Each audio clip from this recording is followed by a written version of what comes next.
Good morning. This is Fatin Freja, VP of Investor Relations. Thank you for joining today's third quarter earnings call. To accompany this call, we've posted a set of slides on our IR website, ir.mccormick.com. With me this morning are Brendan Foley, Chairman, President, and CEO, and Marcos Gabriel, Executive Vice President and CFO. During this call, we will refer to certain non-GAAP financial measures. The nature of those non-GAAP financial measures and the related reconciliations to the GAAP results are included in this morning's press release and slides. In our comments, certain percentages are rounded. Please refer to our presentation for complete information. Today's presentation contains projections and other forward-looking statements.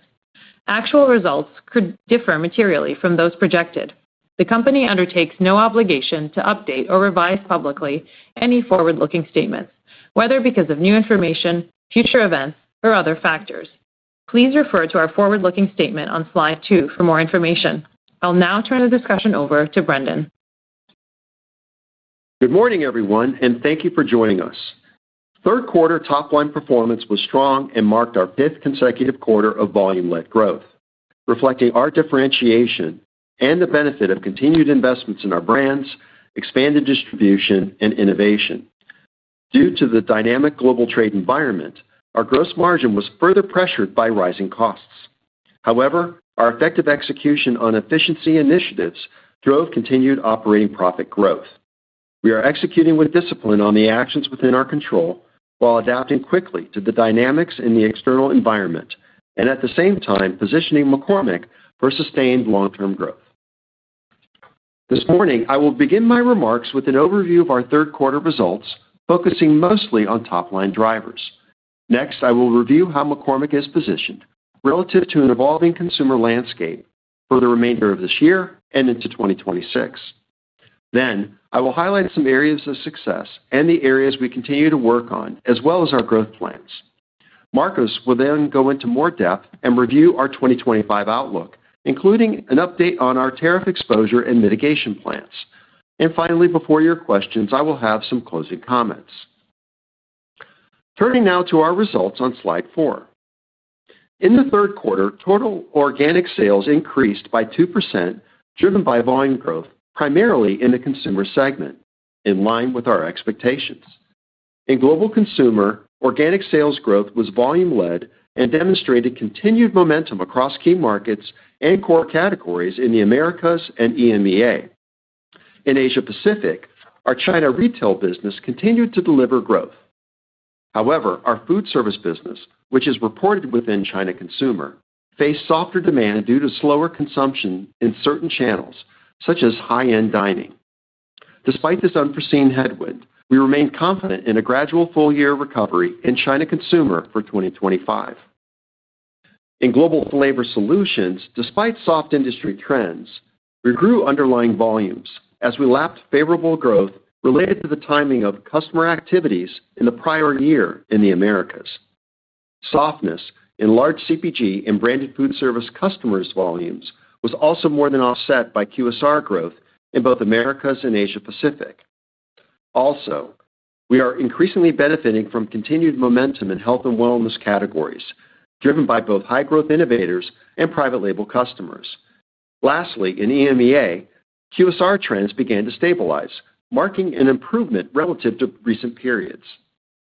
Let me now share our current view on the state of the consumer and considerations for 2026. The environment remains challenging across our key markets, with market dynamics pointing to continued pressure into 2026. Consumers, especially low to middle-income households, are adapting to the economic environment by adjusting how they shop, making more frequent trips with fewer items per basket, choosing larger pack sizes to maximize value, and stretching meals across a number of occasions. In addition, they continue to cook at home more often and shop the perimeter for fresh foods to help lower overall meal costs. These behaviors reinforce the demand for flavor, particularly in our core categories, with herbs and spices continuing to lead center-of-store unit consumption. Health and wellness trends continue to gain momentum. Consumers are preparing healthier, more affordable meals at home while exploring new flavors and culinary creativity. High-protein, and healthy claims are driving purchase trends across retail and food service, alongside growth in functional foods that deliver great taste with added benefits such as protein, fiber, hydration, energy, and better sleep.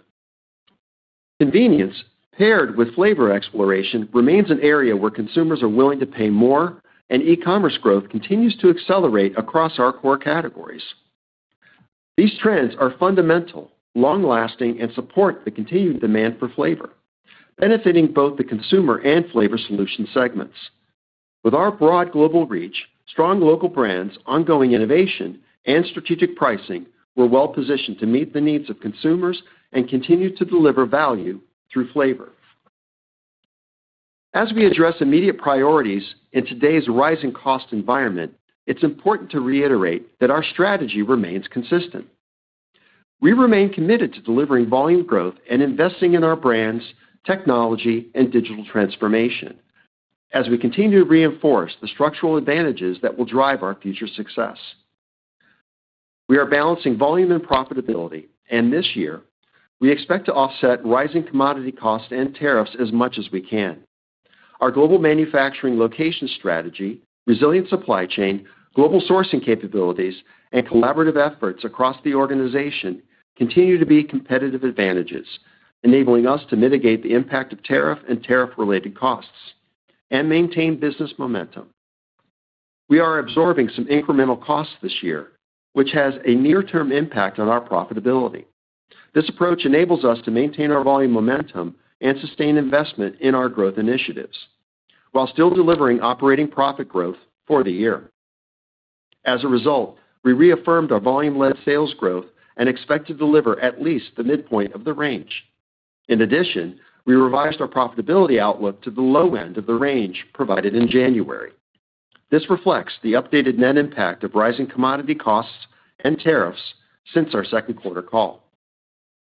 As we look ahead to 2026 and beyond, we will remain consumer-centric, committed to delivering value, flavor, and quality while maintaining our volumes and protecting our profitability.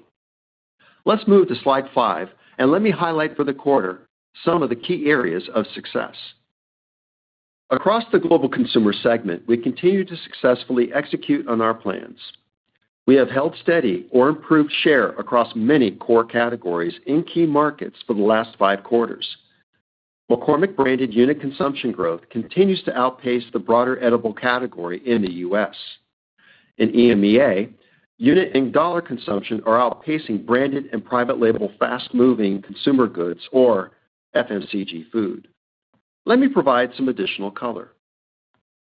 Starting with spices and seasonings, we drove strong volume growth across all regions. In the U.S., volume growth continued to outpace private label for the 5th consecutive quarter. In Canada, we continue to grow overall share. In France and Poland, share gains in spices and seasonings are contributing meaningfully to EMEA's gains. This quarter, the strong performance in our grilling portfolio was supported by the rollout of our new consumer-preferred packaging for Grill Mates, as well as increased Frank's RedHot promotions and innovation. In mustard, we are pleased to see that our plans are continuing to drive great results. For the 3rd quarter in a row, we drove dollar, unit, and volume share gains in the Americas. In EMEA, we drove unit and dollar share gains in mustard for the last 2 quarters. In hot sauce, we continue to achieve good results. In the U.S., we continue to drive unit share gains fueled by expanded distribution, as well as investments in differentiated brand marketing and innovation. In the U.K., we accelerated unit consumption, leading to dollar share gains. We continue to make progress on total distribution points, or TDPs. In the Americas, we expanded TDPs across spices and seasonings, recipe mixes, hot sauce, and mustard. In the Americas and EMEA, we continue to gain distribution in high-growth channels like e-commerce. In flavor solutions, we continue to see strength in our technically insulated high-margin product category, flavors. In flavors in the Americas, we continue to diversify our customer base by winning new customers and gaining share, increasingly benefiting from both high-growth innovators and private label customers. In addition, we are seeing an increase in reformulation projects, particularly with larger customers. Lastly, we outperformed the industry across many end categories, including nutrition bars, alcoholic and non-alcoholic beverages, and we continue to win business across snack seasonings in better-for-you categories. QSR performance remained strong in both the Americas and Asia Pacific, and volumes have stabilized in EMEA relative to recent trends. In the Americas, performance was driven by innovation, customer growth, and continued share gains. In China and Southeast Asia, our customers' new products and promotions continue to drive strong volume growth. Let me now touch on some areas where we are seeing some pressure. Starting with global consumer. In recipe mixes, we continue to demonstrate underlying strength in our base business and strong consumer loyalty. We saw growth across many product lines. However, total growth was pressured by increased competition in the U.S., particularly within the Mexican flavor category. We expect these trends to improve as we launch new innovation, gain distribution, leverage our authentic Mexican brands like Cholula, and invest behind our brand marketing initiatives. In Asia Pacific consumer, as I mentioned, the food service business faced softer demand in certain channels. Looking ahead to the fourth quarter, we continue to diversify into high-growth channels and expand our distribution. As a result, we remain confident in a gradual full-year recovery in China consumer for 2025. Moving to flavor solutions. In the Americas and in EMEA, within flavors, some of our large CPG customers continue to experience softness in volumes within their own businesses. We continue to work on offsetting these trends through innovation and collaboration and by winning new customers. In branded food service, foot traffic remains soft, which continues to impact our customers' volumes. We are seeing sequential improvement in our underlying business performance, driven by non-commercial customers. This includes places of employment, hospitals, and colleges and universities. As outlined on slide 6, our growth levers remain consistent to drive growth through category management, brand marketing, new products, proprietary technologies, and our differentiated customer engagement. These levers are supported and enhanced through data and analytics as we continue to accelerate our digital transformation. The strength of our base business continues across major markets and core categories, and we have a number of initiatives in flight that will continue to support our performance for the fourth quarter. I am excited about the growth opportunities ahead. In the consumer segment, our investments to drive volume growth remain in place, including increased brand marketing, innovation, and revenue management initiatives. They have driven strong and differentiated performance over the last 6 quarters. We continue to see strong consumption trends and expect continued volume growth for the fourth quarter. We expect distribution growth, accelerated innovation, and renovation across the portfolio, and brand marketing investments to drive increased purchase interest and velocity, and support volume performance. Let me provide a couple of examples. We are seeing great early results from the relaunch of our McCormick Gourmet line with countertop-worthy new packaging, including a vibrant gold cap that seals in freshness, provides a modern look, and highlights that we only use the best raw materials. In addition, we secured incremental distribution, which will support strong growth in the fourth quarter. In terms of new products, the Cholula line of cremosas and cooking sauces, in addition to our new McCormick finishing sugars that were launched for the holiday season, are also yielding great results. Shifting to EMEA, Schwartz air fryer seasonings continue to be successful, addressing consumers' increased appetite for air fryer-focused seasonings. In addition, our new all-purpose seasonings are performing well with younger consumers, meeting demand for enhanced flavor without being specific to one type of meal. Lastly, we are excited about the holiday season and are well-positioned with our promotion and innovation plans. We are increasing our merchandising levels, supporting our portfolio with holiday brand marketing campaigns, and are expecting a strong holiday season. Moving now to the flavor solutions segment. Starting with branded food service, we are leveraging our iconic brands in the food away from home channel. For example, driving strong growth in Cholula hot sauce in the front of the house and increasingly in back of the house, leading to share gains. French's mustard continues to perform well, with share gains across regional and national chains for the last 4 quarters. Furthermore, we are fueling growth with operator-relevant and on-trend innovation, with products like McCormick Blackened and Korean barbecue seasonings, and our flavor of the year, Ají Amarillo, as well as Cattleman's Memphis Sweet Barbecue Dip. Lastly, we are expanding distribution in growing channels, including cash and carry, non-commercial, and e-commerce, where we are seeing good momentum. Shifting to flavors, we are leveraging our culinary heritage, regulatory, research and innovation, and product development expertise to support customers in navigating evolving regulatory environment and meeting consumer needs for health and wellness with innovation.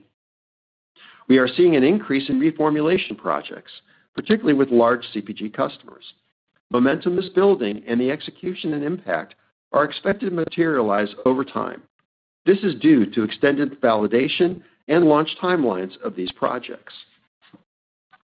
In terms of innovation, we are collaborating with large and emerging brands to flavor energy, hydration, protein-based beverages, protein or fiber snacks, and zero-sugar drinks. We are increasingly benefiting from growth in health and wellness categories, driven by high-growth innovator customers with emerging brands and private label customers. In addition, we are leveraging our expertise in functional ingredients and our technologies to help customers mask off-notes or enhance flavors as they add protein across categories, like protein-based snacks. Our win rate and health and wellness-related briefs is strong across our regions, and we continue to dedicate resources to where we have the right to win. To wrap up our growth plans, and specifically our view for the remainder of the year, we remain confident in the long-term health of our business, our fundamentals, and in delivering on our plans to continue to drive industry-leading differentiated performance. Now, over to Marcos. Thank you, Brendan, and good morning, everyone. Let's start on slide 8.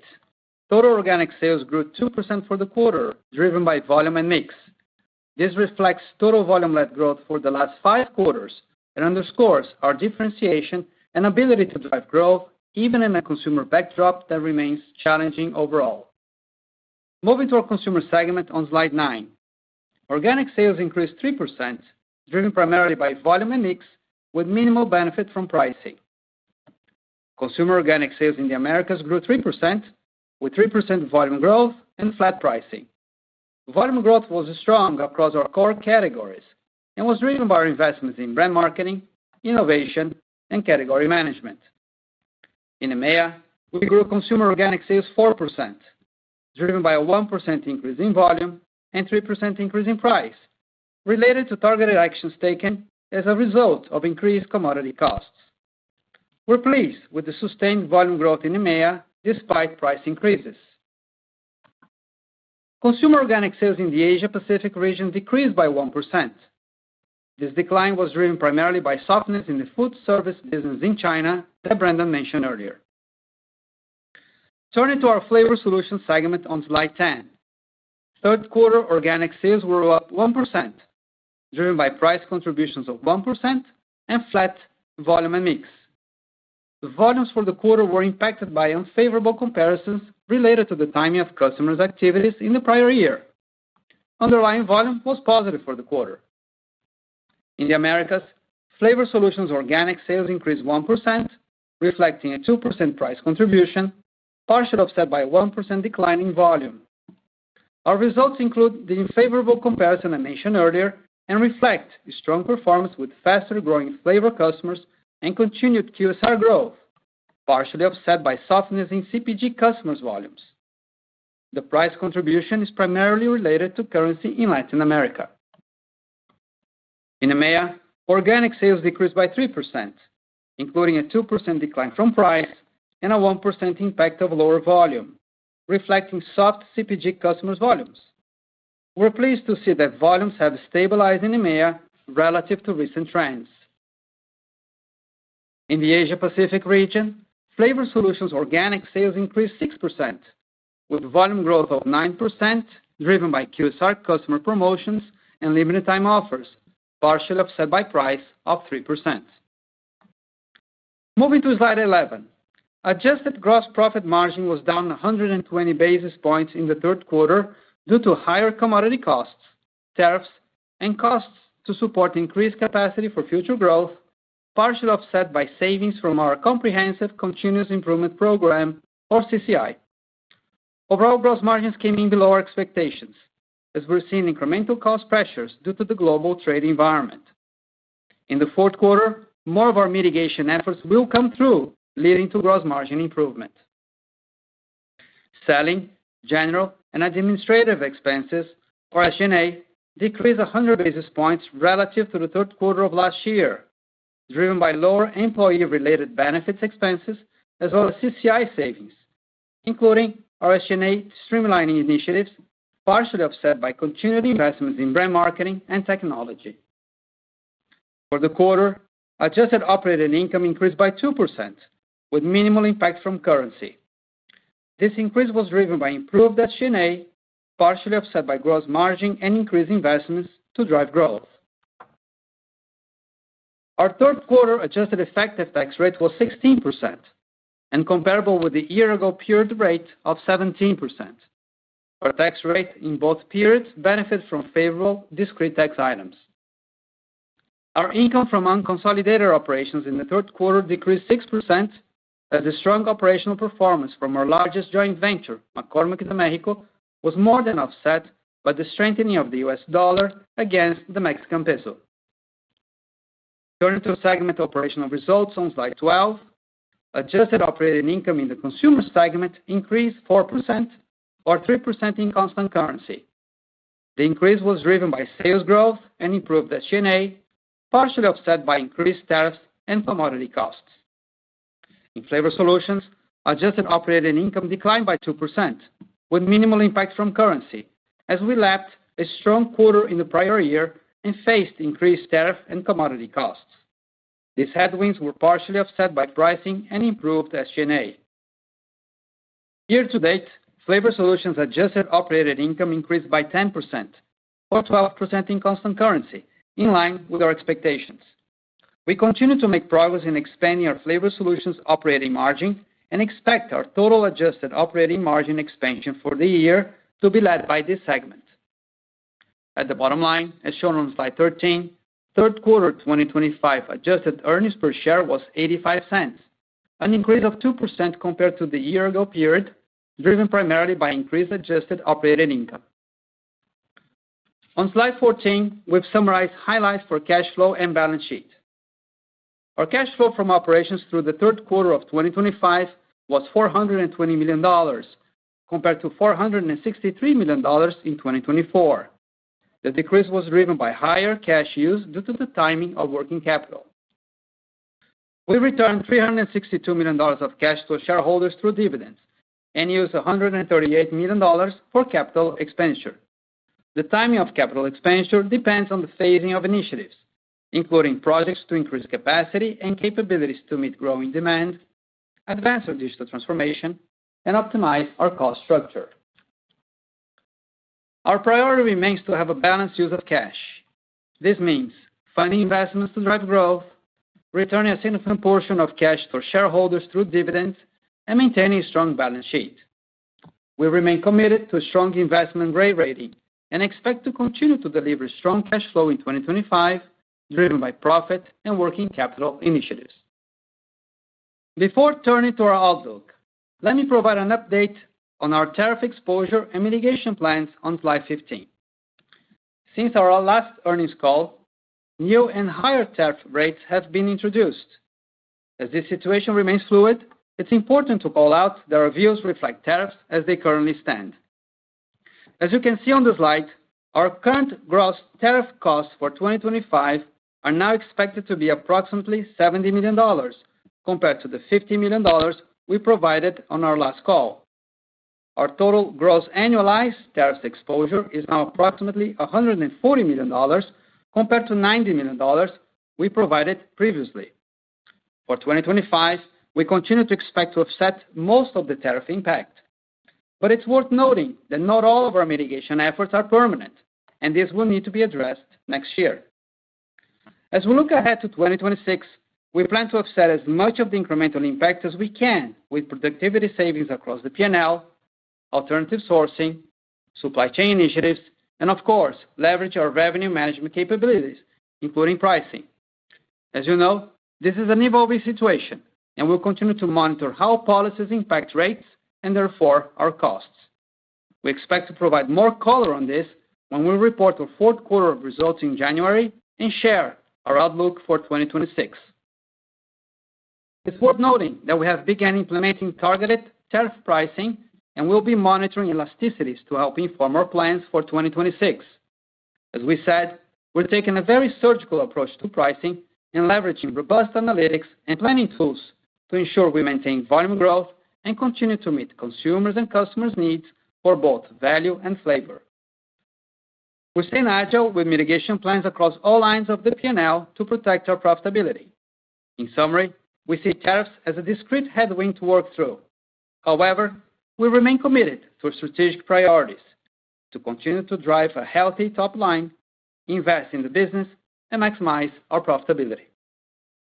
Now let's turn to our updated 2025 financial outlook on slide 16. We're maintaining our net sales and revising adjusted operating income and adjusted earnings per share guidance for the year to reflect our updated estimates on the impact of higher commodity costs and tariffs.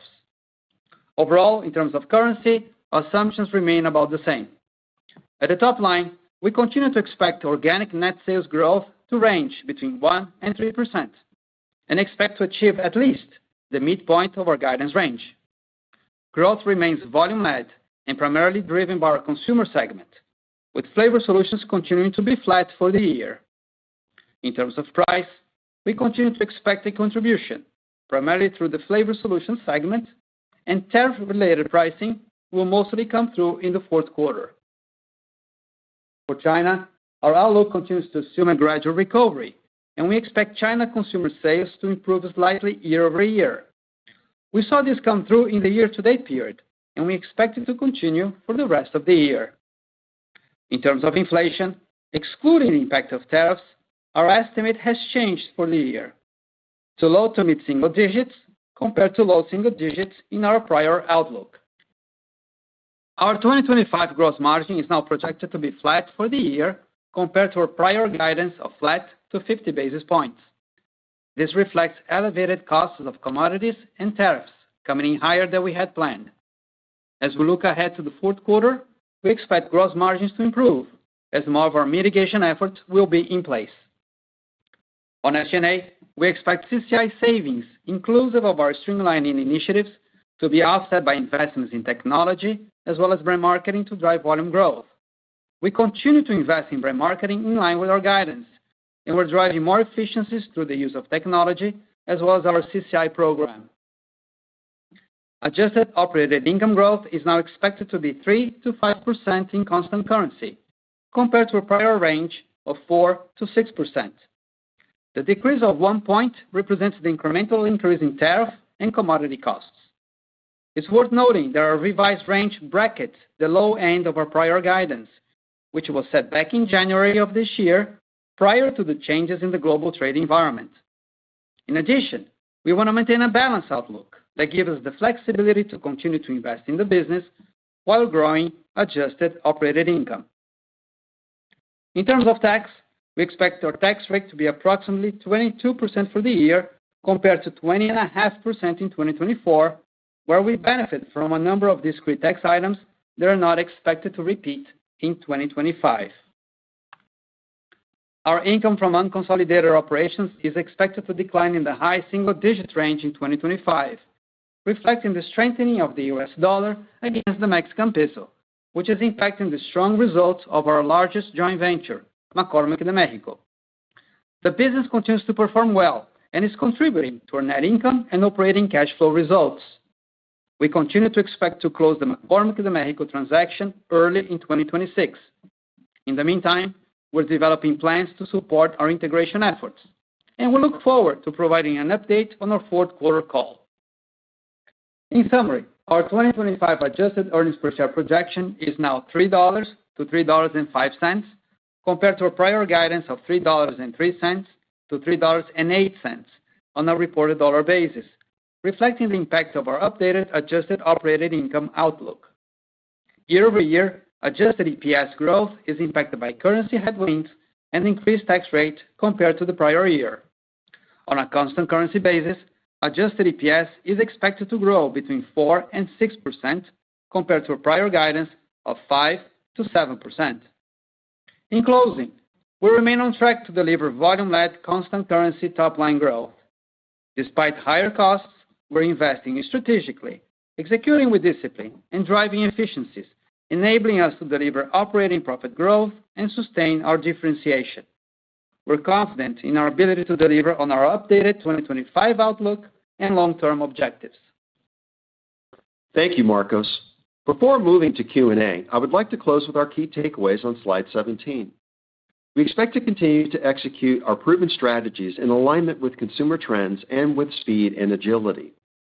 The long-term trends that fuel our attractive categories, consumer interest in healthy, flavorful cooking, flavor exploration, and trusted brands, are enduring trends. We continue to drive differentiated volume-led top-line growth and share gains across our core categories. Our results demonstrate that we are investing in the areas that drive the most value, and we expect to maintain this momentum. Similar to many of our peers, we are facing rising costs due to the global trade environment, and we are leveraging our competitive advantages and cost savings initiatives to lessen the impact of these costs, maintain our volume momentum, fuel our investments, and drive profitable growth. Importantly, we view tariffs as a discrete headwind to work through. However, we remain committed to our strategic priorities, sustaining a healthy top line, investing in the business, and maximizing profitability. Ultimately, we believe the execution of our growth plans will be a win for consumers, customers, our categories, and McCormick, which will continue to differentiate and strengthen our leadership. Finally, I want to recognize all McCormick employees for their dedication and contributions and reiterate my confidence that together we will continue to drive differentiated results and shareholder value. Now for your questions.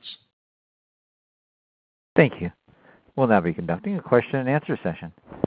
If you'd like to ask a question at this time, please press star 1 from your telephone keypad, and a confirmation tone will indicate your line is in the question queue. You may press star 2 if you'd like to withdraw your question from the queue.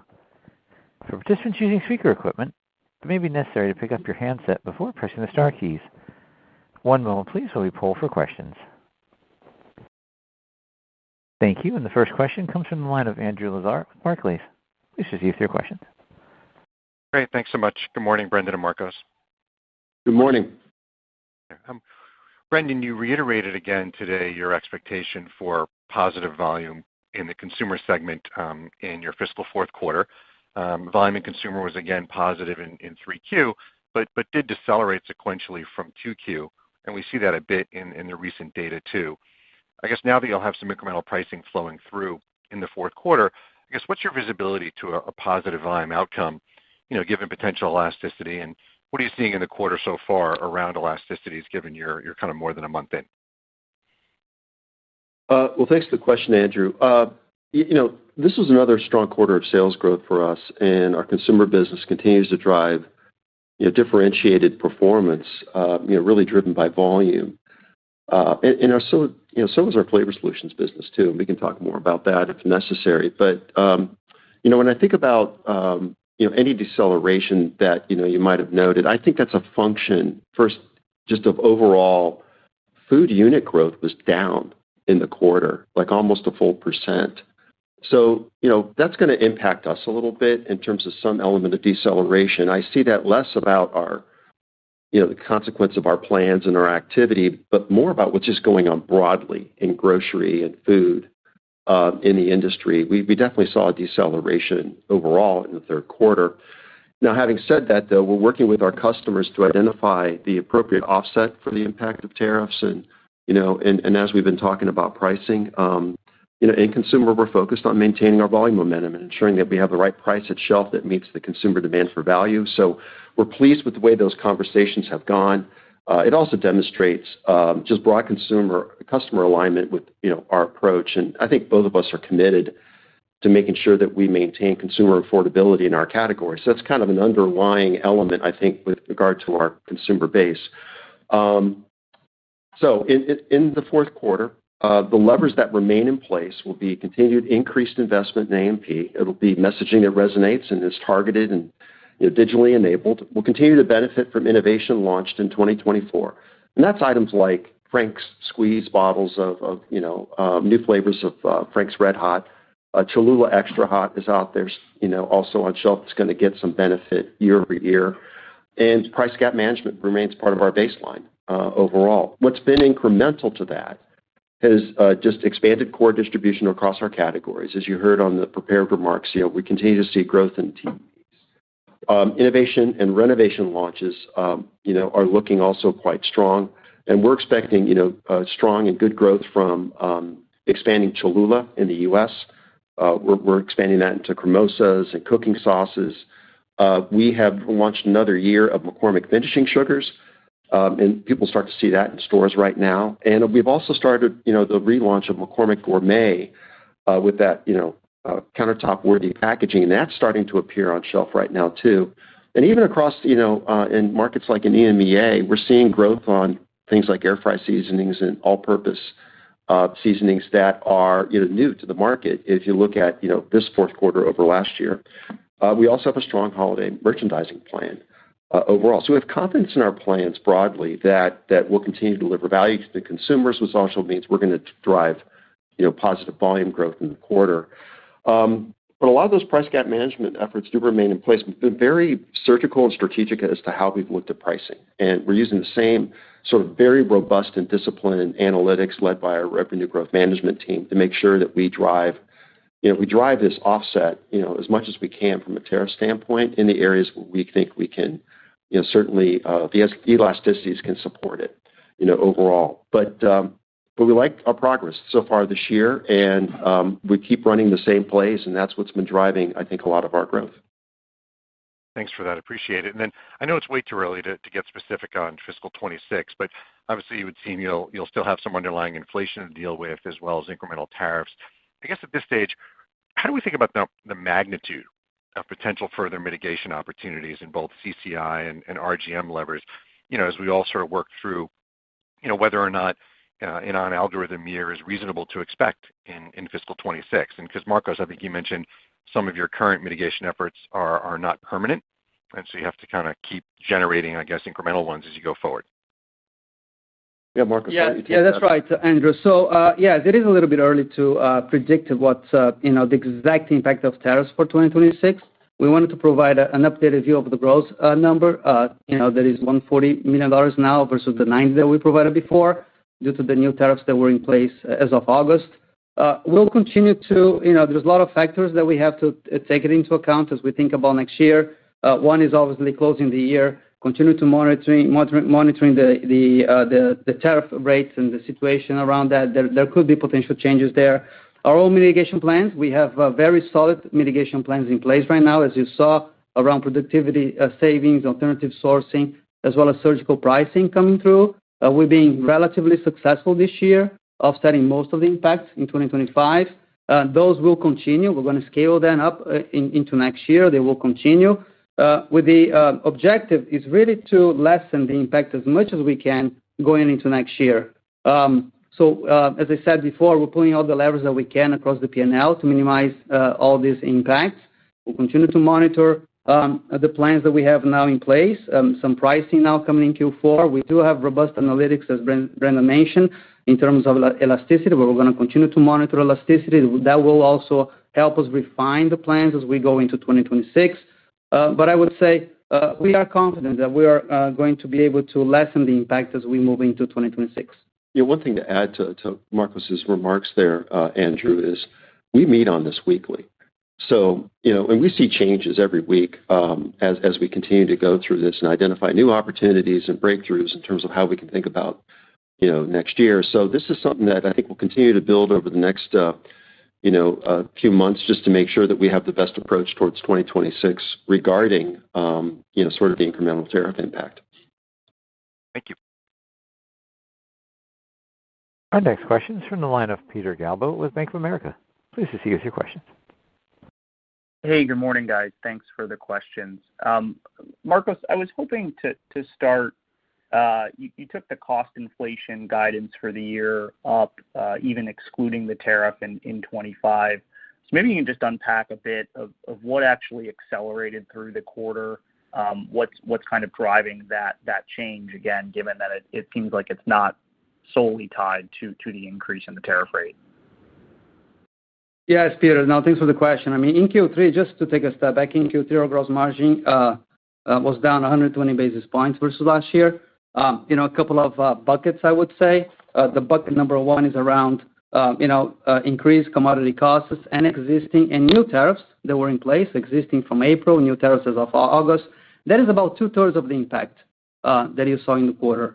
And then in addition to that, the remaining 1/3 was related to costs to support capacity for future growth, primarily related to our heat platform. So that is investments that we're putting within supply chain. As I alluded to it in the Q2 call, as well as in the last investor conference, I mean, we were seeing the rise of commodity costs in Q2, and they actually accelerated in Q3. And plus, the new tariffs in place made us revise the guide. It was I would call it a modest update to the guide to reflect those impacts. It is around commodity costs and tariffs primarily, but also we are seeing input costs in general coming through. Packaging is one example that we're seeing come through. So all in all, we've revised the guide a little bit as a way also to provide the latest view that we have, but also to be able to continue to invest in the business and giving us the flexibility and the latitude to continue to invest in brand marketing in Q4. Thanks, Marcos. And maybe a follow-up also on the gross margin. I mean, I think even with the revised guidance that you provided this morning, it would imply that the fourth quarter gross margin needs to step up closer to something like 41% to hit comparable for the year-on-year. That would not only be a normal, I think, sequential step up into Q4, but it would be margins actually up versus the fourth quarter last year. So, I just want to make sure that I have that right, or if there's any nuance as we think about the fourth quarter gross margin specifically. Thanks very much.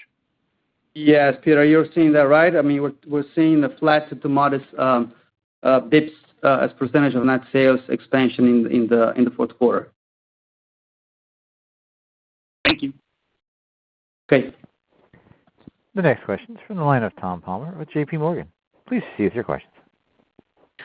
Good morning. Thanks for the question. Maybe first, I just want to clarify on tariffs. A quarter ago, I think the expectation on kind of round one was to fully offset it both for this year and for next year. And I know the number has moved higher, so maybe when we think about that initial number, does that still hold? You would expect to fully offset it, and now there are maybe more decisions still to be made in terms of your ability to fully mitigate the incremental step up that we've seen since? No, let me just give you a little bit of a color there, Tom. I mean, when we talked about the $50 million for in-year, the year-on-year impact before, and the $90 million for 2026 at that time, we talked about offsetting 2025, the $50 million in 2025 only number, with the mitigations that I mentioned before, and continue, obviously, to work through the mitigations going into 2026. So we did not talk really much about 2026 or the annualized net impact going into 2026 as we're still working through those mitigation plans. Okay, understood. And on the gross margin for 3Q, look, and maybe the street misunderstood, but I think we were looking at more flattish year-over-year initially for the third quarter. It does sound like tariffs were an impact. I guess I'm trying to understand the timing of how it flowed through so quickly in 3Q. I think a lot of the step-up was more August, and I would have thought more of a lag in terms of how it flowed through COGS. So what really was the, I guess, incremental step-up to think about in 3Q versus more of this increased tariff burden really kicking in come 4Q? Yeah, you're right. I mean, tariffs was a piece of the new tariffs was a piece of the impact in Q3 as tariffs came in August. The main impact was higher commodity costs that accelerated in Q3.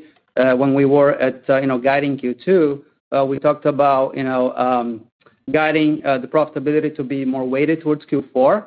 So we were seeing some of the rise of commodity costs in Q2, and that would impact Q3. But in fact, it accelerated, and we saw more inflation come through this quarter than we expected. So, Tom, just to build on a little bit of what Marcos said, when we think about this incremental, commodity costs that we're definitely observing, I would say there's sort of two drivers to call out. There's broad uncertainty that's kind of driving suppliers to sort of stand still. They're pausing and waiting for more information to see how the market moves. And I think this slows down typical forces of supply and demand. And so, that's definitely been an element that we've seen even as early as the second quarter. But more recently, we certainly start to see that they're passing along their tariff impact. And it's expressed as our overall inflation, although indirectly, that impact coming through tariffs. So, we have a very diverse basket of commodities and input costs, and this is where we're seeing this come through. Okay, thank you for the details. Sure. The next question is from the line of Alexia Howard with Bernstein. Please proceed with your questions. Good morning, everyone. Good morning. Good morning. Can I start with the reformulation comments you made in the prepared remarks? Specifically, you talked about gaining customers on the flavor solution side. Which customers or what types of customers, what types of categories are you gaining the customers in? And I'm particularly curious about Walmart announced last week that I think across the whole of their private label business, they're planning to eliminate 30 additives, which is much broader than the 8 artificial dyes that have already been put on the chopping block for 2027. Do you expect to see an acceleration in private label and maybe branded CPG efforts to reformulate, particularly in light of that Walmart announcement? And then I have a follow-up. Sure, Alexia. There's a couple of vantage points in your question there. I'll try to address most of them if I recall them all. First of all, you asked where are we getting the new customers, or where are we getting sort of this increased share, and a lot of that's happening with what we said earlier, which is these high growth innovator, emerging brands, and even private label customers. And so we definitely see continued accelerated growth, in that part of our customer portfolio, and even like an increasing amount of that, sort of started to come through in the third quarter. But that's consistent with what we've said previously when we think about where new customers are coming from overall. In terms of the heightened reformulation activity, this is consistent also with what we said in the second quarter. But it's a focus on a shift from natural colors, from synthetic ones. But it's also reduced sugar, reduced salt, natural and healthy ingredients, from artificial, eliminating ingredients of concern. And so that's the type of activity that we're seeing. And it's somewhat expected, I think, with what you've seen broadly, reported in the media in terms of where, consumer concerns are. And I would just say a lot of this is based in just staying close to the consumer. A lot of the food industry is focused around that. And so we've been looking at this and working on it for some time. Related to the announcement that you talked about, Alexia, I think that's good news, in terms of an announcement from that large retailer, and that's an example of the type of activity that I think that one will see, and it's consistent with what other branded CPG companies have announced more recently. Now, you said you had a follow-up question. Yes, I want to ask about acquisitions, and I'm trying to figure out how to ask this delicately. You obviously already got your Mexico JV announcement out there, so that's set up for early next year. There's concerns that I've heard from investors about whether you might be interested in the very large Taste Elevation company that will be split off from Kraft Heinz's North American grocery business next year. I mean, frankly, on paper, it's 2.5 times the size of McCormick. It's on both the top and the bottom line. It looks too big, even though the Heinz brand might be quite attractive. Could you talk about maybe just in broad terms what your acquisition strategy is and the magnitude of the types of deals that you might be prepared to take on, maybe taking that one off the table because it just looks so vast. And are you interested more in condiments at this point, maybe at a more bolt-on level, and or other capabilities that you need to pick up on the flavor solution side? I hope that was delicate enough, but anything you can say on that front would be helpful. Thank you.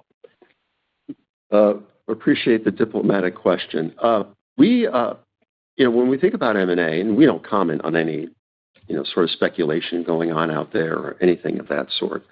So I'm not speaking directly to any investor concern or whatever it might be. But I will tell you just broadly to kind of go back to what we said previously about how we think about M&A.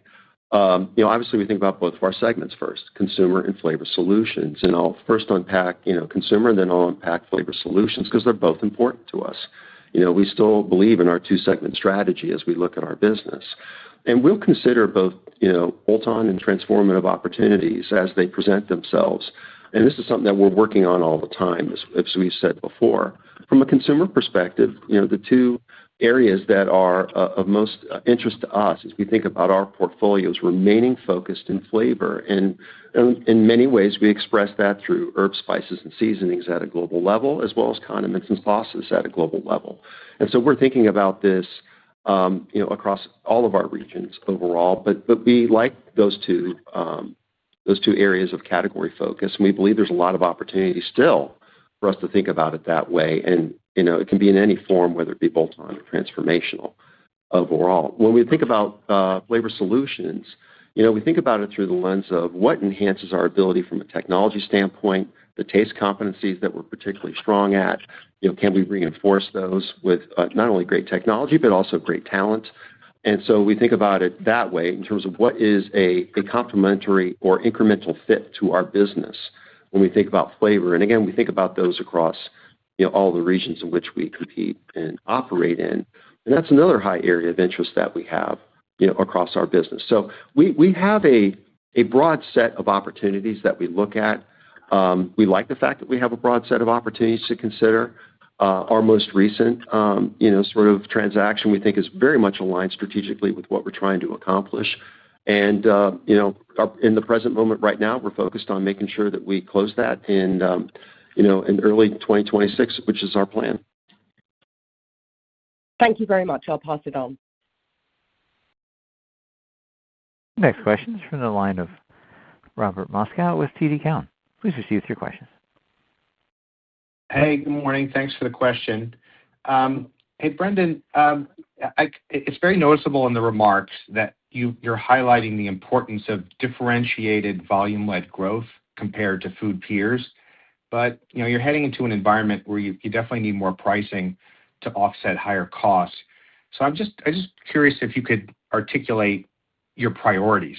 Like it sounds like if the priority is really volume growth, to what extent are you willing to let volume dip into negative territory, maybe even just temporarily, as you try to raise prices to offset costs?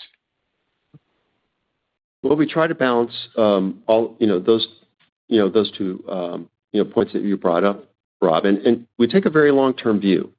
So I'm not going to sort of lay out here sort of the certain numbers and where they can land, et cetera, in terms of growth or decline.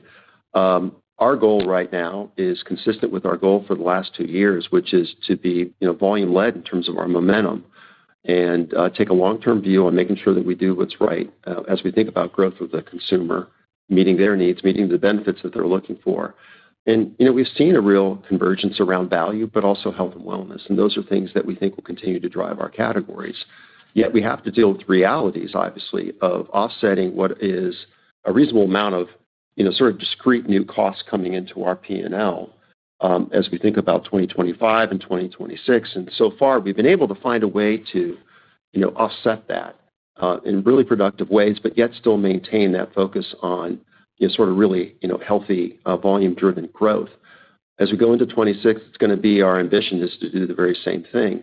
Do I know exactly what level that will be? I don't. I think it will be in positive territory. I can't tell you right now how high. But that's going to be part of what, as we wrap up our planning for 2026, and we'll share that at the end of our fourth quarter and our fourth quarter call in January.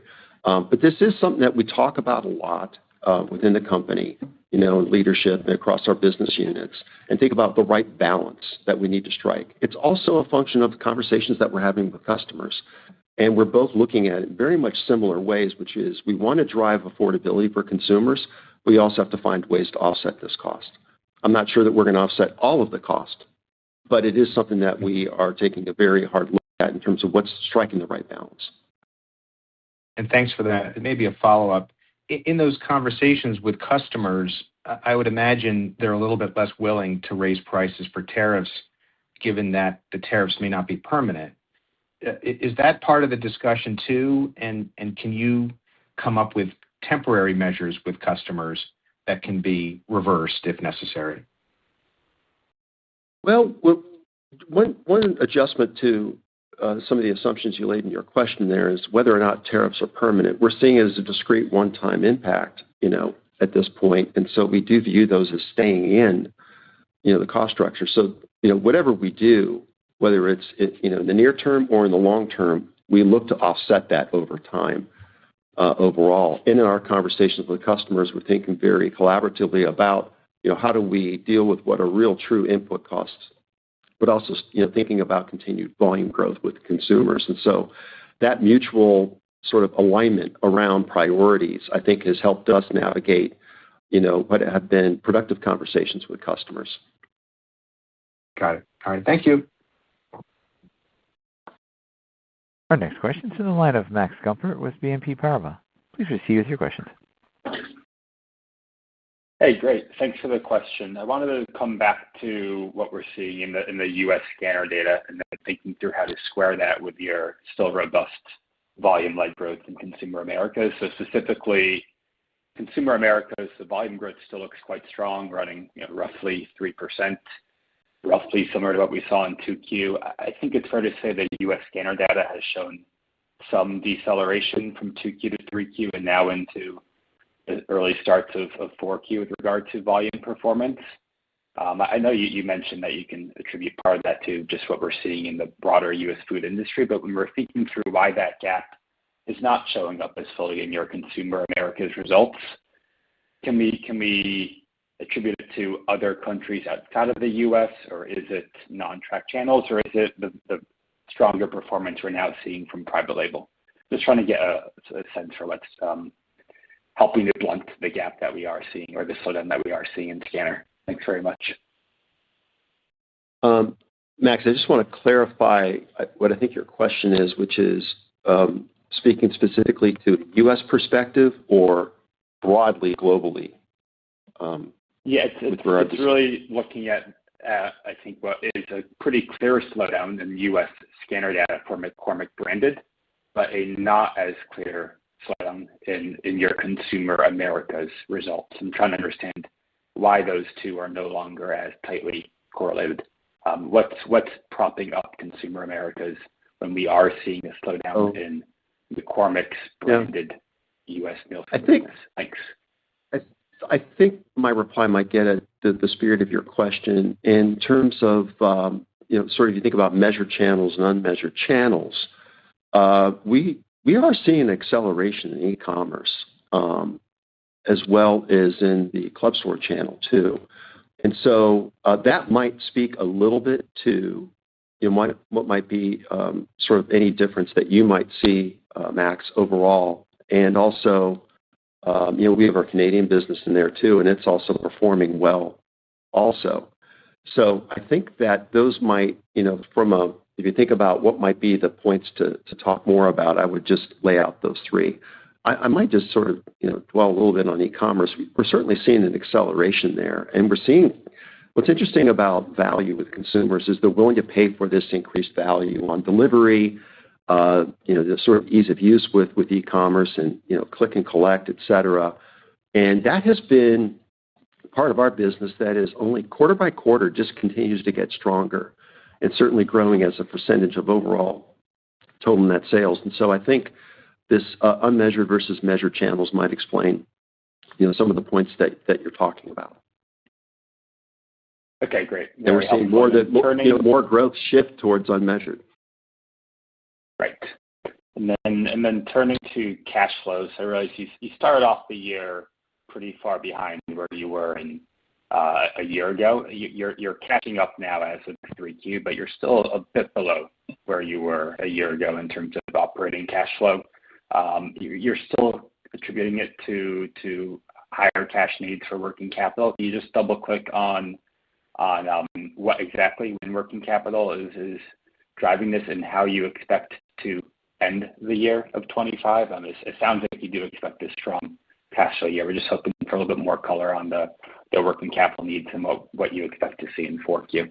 Thanks very much. Yes, Max. That's a good question. We have very strong confidence about the cash flow for the year. As you said, we are catching up now in Q3 year to date. We had a bigger lag in Q2. We got caught up a little bit more in Q3. We had a little bit more use of working capital through inventories. So we purchased some inventories, forward bought some inventories, specifically some raw materials in the quarter. But we expected this to normalize going into the back half of the year and continue to deliver very strong cash flow performance for the full year 2025. Just to recall, Q4 is our biggest quarter, not only in terms of P&L, but also in terms of cash. So you will see that cash come through in Q4. Great. Thanks very much. Sure. The next question is from the line of Stephen Powers with Deutsche Bank. Please proceed with your questions. Thanks. Hey, good morning, guys. Morning. Good morning. So just, I think we've been circling around this a little bit. Just want to get a little bit more sense of your planning posture around pricing as you begin to implement, pricing in response to tariffs. Focusing on the consumer business, just maybe a little bit more detail on what you've seen so far in early elasticity analytics, and where you think consumers are likely to be more accepting of pricing versus more price sensitive. I guess just what your kind of going in base case expectations are as you around elasticity as you layer in this early pricing. Steve, it's really early. In fact, I don't even think we've got a little bit of data maybe on September that would maybe give us some indication. So what I would share with you right now is too early to give you any sort of real insight around trends or outcomes regarding that. But we believe in sort of the analytics that we use to predict these things. And so I would say that right now we feel really pretty confident with what we think the impact will be, but it's very early. Okay. And then maybe Marcos, as we think about 26, and you talked about sourcing and productivity, cost savings, as well as pricing as the different levers you have to mitigate cost inflation and tariffs into next year. As a starting point, is your kind of working assumption that there's a balance, but kind of an even balance between pricing and some of the sourcing and savings initiatives, or is it skewed towards savings, or is it skewed towards pricing? Just a little sense of just early planning thoughts as you approach the year. Yeah, it is, Steve. It is more skewed towards savings. CCI savings overall. We talked about productivity savings as well as alternative sourcing, but also think about it as a way of all lines of the P&L. CCI across all lines of the P&L. You've seen this quarter SG&A came in strong for us. We continue to drive CCI savings in that part of our P&L. So that should continue going into 2026. So I would say it's more skewed towards savings and productivity initiatives that we have in place and more to come. And then the residual will be through surgical price initiatives. Okay, perfect. Thank you very much. Sure. The next question is from the line of Scott Marks with Jefferies. Please proceed with your questions. Hey, good morning. Thanks so much for taking our questions. First thing I wanted to ask about, you noted some softness in the China food service arena, still expecting a gradual recovery kind of for the rest of this year, and sounds like maybe a little stronger for next year. Just wondering if you can share some thoughts on maybe what you're seeing and what gives you the confidence in that gradual recovery continuing. Sure, Scott. Our third quarter results were, definitely impacted by what we saw as a reaction to sort of these austerity measures that were put in place. And a lot of it was focused on sort of high-end dining, catering, and we saw that consumption shift out into other out-of-home channels that sort of might be either lower cost or greater value. And so we've diversified, and that, by the way, that tended to impact the part of our food service business that serves that part of the marketplace. And so as we think about diversifying and also looking for more distribution, we're certainly following those trends in the marketplace, but we're also seeing strength in our retail business. And our team identified a lot of high growth opportunities as we think about the channel shifting that's going on in China, and there's quite a bit of it, and it's been going on for at least the last year, if not longer. And we continue to strengthen distribution in those areas where we think consumers are shifting to. In the case of our retail business, it happens to be more smaller format stores. And so, getting more distribution in those locations has helped us continue to drive growth, which we think, based on the data that we're seeing, is slightly, stronger than the marketplace itself. And so that gives us the confidence to think about, for the total year, we think we're headed in that same direction with, having that slight to gradual growth in our business in China. And it's also worth adding that as we look at the fourth quarter, we're lapping an easier comparison relative to the fourth quarter of the prior year. So year to date, our results are in line with our expectations for this gradual recovery. I think we're up like 2%, year to date within total Asia Pacific. And we do expect that our business in China to improve slightly in the context of that. And long term, we believe in the opportunity of China. It's a strong market where we have good penetration right now, but we still have room for growth. And so we're strengthening our plans and capabilities to make sure that we serve, sort of the Chinese marketplace where we see opportunities.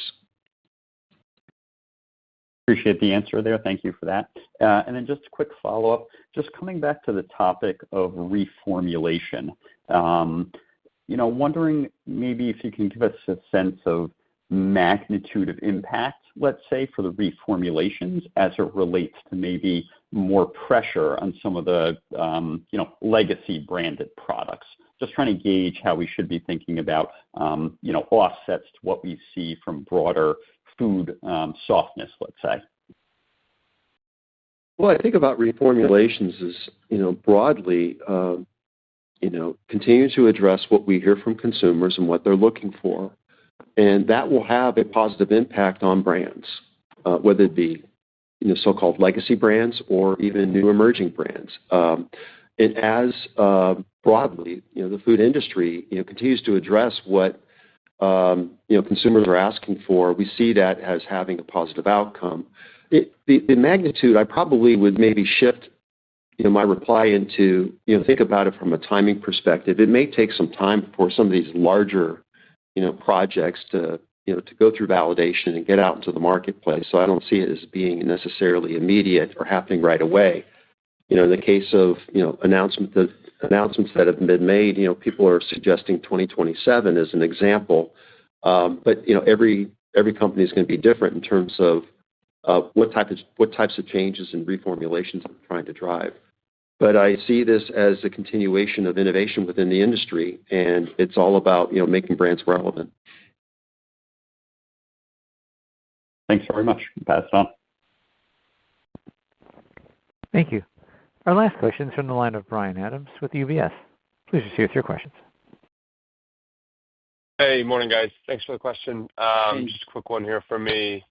On the 4Q growth, I think if you look at what you said, Marcos, about midpoint or better of the 1-3% top line guide for the year, implies something like 2.5% or so growth for the fourth quarter or more. So just in terms of that improvement exiting the year, I assume that's mostly, pricing net of any elasticity impact, along with maybe some of the easier 4Q APAC comp that you just mentioned, Brendan. But just beyond that, is there anything else I'm missing there in terms of what drives the conviction and the step up in 4Q versus 3Q? Thanks, guys.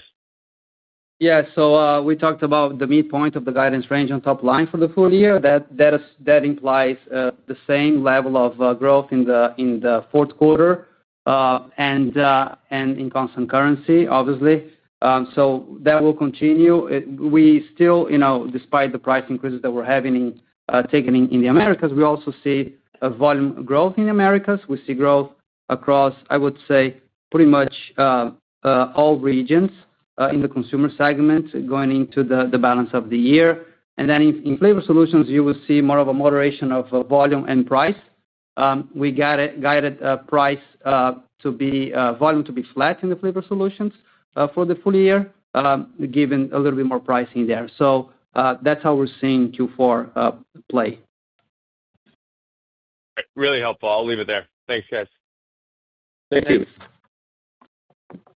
Thank you. I'll now turn the floor back to management for closing remarks. Thank you, and thanks everybody for joining today's call. If you have any additional questions regarding today's information, please feel free to contact me. And this concludes this morning's call. Thank you.